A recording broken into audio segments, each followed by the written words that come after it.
சிவா திருச்சிற்றம்பலம்.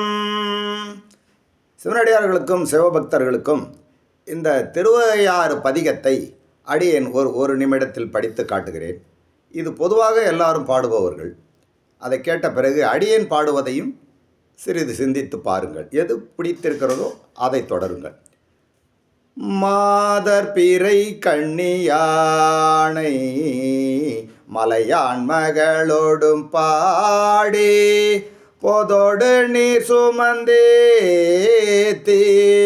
புகுவரவர் பின் புகுவேம் யாதும் சுவடு படாமல் ஐயாரடைகின்ற போதே காதல் மட பிடியோடும் களிறு வருவன கண்டேனவர் திருப்பாதம் கண்டறியாதன கண்டேன். அப்படி பாடுவார்கள். அடுத்த அடியன் எடுக்கும் விட்டை கேளு.